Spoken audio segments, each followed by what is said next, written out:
Hello friends, welcome to தமிழன் info. நான் உங்களான இன்றைக்கி ரொம்ப ஒரு சூப்பரான டாபிக் பற்றி தான் பார்க்க போகிறோம். பாம்பு கீரி எதனால் சண்டை போடுது அப்படின்றது இப்போ யாருனாலுமே சொல்ல முடியாது. அப்படிப்பட்ட பாம்பும் கீரியும் சண்டை போடும்போது எந்த உயிரினம் ஜெயிக்கும், இதோட பலம் பலவீனம் இது பற்றி விஷயங்கள் தான் நீங்கள் நம்ம பார்க்க போகிறோம். வீடியோ ரொம்பவே இன்ட்ரெஸ்டிங்காக இருக்கும். கடைசி முடியும் பாருங்கள். நம்ம சேனலுக்கு இப்போ தான் ஃபஸ்ட் டைம் பாருங்கள், சப்ஸ்கிரைப் பண்ணிக்கோங்க. வீடியோ பிடிச்சதா லைக் பண்ணுங்கள், ஷேர் பண்ணுங்கள், கமெண்ட் பண்ணுங்கள். இந்த பாம்பும் கீரியும் சண்டை போடும்போது எந்த உயிரினம் ஜெயிக்கும் அப்படின்றதையும் கமெண்ட் பண்ணுங்கள். உன் வாழ்க்கை அவ்வளவுதான் இந்த உலகம் உங்ககிட்ட சொல்லும் போது உன் வாழ்க்கை உன் கையில தான் உங்க அறிவு சொல்றது உங்களுக்கு கேட்கலையா?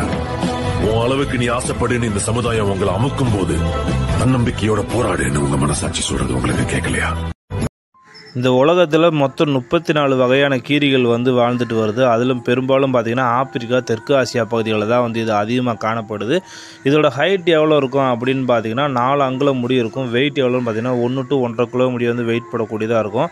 ராஜனாவை கூட கம்பேர் பண்ணும்போது இது ரொம்பவே லோ தான். அதே மாதிரி இதோட வாயில் பார்த்திங்கன்னா 28 பற்கள் முடி இருக்குமா. இதோட ஆயுட்காலம் எவ்வளோ இருக்கும் அப்படின்னு பார்த்தீங்கன்னா கிட்டத்தட்ட 9 to 12 வருடங்கள் இது ஆயுட்காலம் இருக்கும். அதே மாதிரி இது 3 மாதம் கன்சீவாக இருந்து 4 குட்டிகள் போடக்கூடியது. இது ரொம்ப ஒரு ஃபாஸ்ட்டாக மூவ்மெண்ட் பண்ணக்கூடியது. பாம்புகள் எவ்வளோ பெரிய பாம்பாக இருந்தாலும் அசால்ட்டாக வேட்டையாடி சாப்பிடக்கூடிய ஒரு உயிரினம் இது.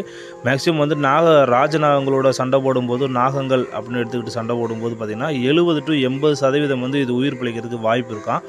அதே மாதிரி பாம்புகள் கடிச்சா ஏன் அந்த கீரிகளுக்கு ஒன்றும் ஆகுறதில்ல அப்படின்னு பார்த்தீங்கன்னா இதோட தோல் அவ்வளோ திக்காக இருக்கும். அதே மாதிரி இதோட உடம்புல பார்த்திங்கன்னா நிக்கோடினிக் அசிட்டைன் கொலைன் அப்படின்னு சொல்லப்படுற ஒரு விதமான கெமிக்கல் சுரக்குது. இது என்ன ஆகுதுன்னு பார்த்தீங்கன்னா பாம்போட விஷத்தை முறியடித்து அதுக்கு நோய் எதிர்ப்பு சக்தி அதிகமாக கொடுக்கக்கூடியதாக இருக்கும். அதே மாதிரி பாம்புகளை வேட்டையாடும் போது பார்த்திங்கன்னா இதோட ஸ்பீடு ரொம்பவே அக்யூரஸியாக ஷார்ப்பாக இருக்கும்.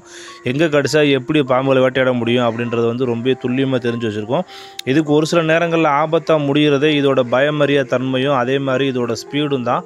இது எவ்வளோ பெரிய பாம்பாக இருந்தாலும் அசால்ட்டாக போய் நேரடியாக மோதி அதை சாகடிக்க முடியும் அப்படின்ற மாதிரி நினைக்கும். ஒரு சில சமயங்களில் பார்த்திங்கன்னா பாம்புகள் ஜெயிக்கிறதுக்கு அதிகமான வாய்ப்புகள் கிடச்சிடும். ஏன்னு கேட்டிங்கன்னா பாம்புகள் இதை விட 3 மடங்கு பெருசாக இருக்கிறதுனால இதை அமுத்தி மூச்சு முட்டை செய்து இறக்கிறதுக்காக அதிக வாய்ப்புகள் இருக்கும். அதே மாதிரி இது எலி, முயல், இது மாதிரி கோழி, இது மாதிரி விஷயங்களை கூட அதிகமாக வேட்டையாடி சாப்பிடும். இப்போ பார்த்திங்கன்னா இதுக்கு அழிஞ்சிக்கிட்டு இருக்க இனமாக அறிவிச்சிருக்காங்க. எதனாலன்னு பார்த்திங்கன்னா மனிதர்கள் இதோட முடிக்காக அதிகமாக அந்த உயிரினத்தை வேட்டையாடுறாங்க. அதனால் இது அழிஞ்சிக்கிட்டு இருக்க இனமாக இப்போ அறிவிச்சிருக்காங்க.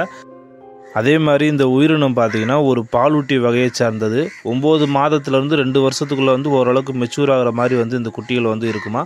அதே மாதிரி இது மூவ்மெண்ட் பார்த்திங்கன்னா ரொம்ப ஃபாஸ்ட்டாக இருக்கிறதுனால எந்த உயிரினத்தையுமே அசால்ட்டாக அடித்து உள்ளே எடுத்துகிட்டு போயிடும். அந்தளவுக்கு ஃபாஸ்ட்டாக இருக்கும். இது மேக்ஸிமம் பார்த்திங்கன்னா இந்த கிராமப்புறங்களில் கோழிகள் இது மாதிரி விஷயங்கள் பிடிச்சி சாப்பிட்றது ரொம்பவே நம்ம பார்க்கலாம். அதே மாதிரி இதோட கண்கள் பார்த்திங்கன்னா ஒரு சிவப்பு நிறத்தில் இருக்கும். இது ஒரு மாமிச உண்ணி அப்படின்றனால கிடைக்கிற எல்லா உயிரினத்தையுமே சாப்பிடும். சின்ன சின்ன உயிரினங்கள்லேருந்து எல்லா உயிரினத்தையுமே சாப்பிடும்.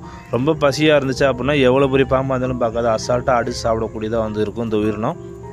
ஒரு சில நாடுகளில் பார்த்திங்கன்னா இந்த உயிரினத்தை செல்லப்பிராணியாக கூட வளர்க்குறாங்க. ஏன்னு கேட்டிங்கன்னா இது வீட்டுகளில் இருக்க எலி இது மாதிரி விஷயங்களை வேட்டையாடி சாப்பிட்றதுக்காக வேண்டி இந்த உயிரினங்கள் ட்ரைனிங் கொடுத்து அந்தந்த வீட்டுகளில் செல்லப்பிராணி மாதிரி வளர்க்குறாங்க. அதே மாதிரி இது வேட்டையாடும் போது இதோட ஸ்பீடு ரொம்பவே அதிகமாக இருக்கும் அப்படின்ற மாதிரி சொல்கிறாங்க. நம்ம அடுத்ததாக பார்க்க போகிறது ராஜநாகங்கள். இது உண்மையிலேயே பார்த்திங்கன்னா நாக இனத்தை சேர்ந்தது கிடையாது. இது ஒரு கொடிய விஷத்தன்மை கொண்ட பாம்பு இனத்தை சார்ந்தது. இது ஆக்சுவலாக பார்த்திங்கன்னா இதோட ஹைட்டு வெயிட்டில் எப்படி இருக்கும்னு பார்த்திங்கன்னா இது ஹைட்டு கிட்டத்தட்ட 18.5 அடி முடிவு இப்போ இருந்திருக்குதா ரெக்கார்ட் இருக்குது. ஆனால் 20 அடி முடிவு வளர்கிறதா கூட சொல்கிறாங்க. அதே மாதிரி இதோட எடை எவ்வளோ இருக்கும் அப்படின்னு பார்த்திங்கன்னா 6 to 9 கிலோ முடி எடை போடக்கூடியதாக இருக்கணும். இது கீரியோட கம்பேர் பண்ணோம் அப்படின்னா ரொம்பவே அதிகம் அப்படின்னு சொல்லலாம். அதே மாதிரி கீரி இதோட தாக்கும்போது பார்த்திங்கன்னா இதோட உடம்பை ஈஸியாக கடிக்க முடியாது. இதோட உடம்பு கொஞ்சம் விரிஞ்சு அகலமாக இருக்கும். அதே ரொம்ப திக்னஸாக இருக்கும். அதனால் இது கீரிக்கு இதுக்கும் சண்டை வருது அப்படின்னா இந்த பாம்பு ஜெயிக்கிறதுக்கு அதிகமான வாய்ப்புகள் இருக்குது.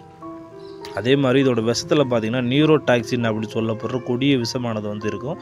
இந்த விஷமானது ஒரு பெரிய ஆப்பிரிக்கன் யானையை ஒரே கடியில் கொல்லக்கூடிய அளவுக்கு இருக்குமா. அதே மாதிரி 1 மில்லிகிராமானது பார்த்திங்கன்னா 26 மணிரில் கொல்லக்கூடிய அளவுக்கு அந்த விஷத்தோட வீரியம் இருக்குமா.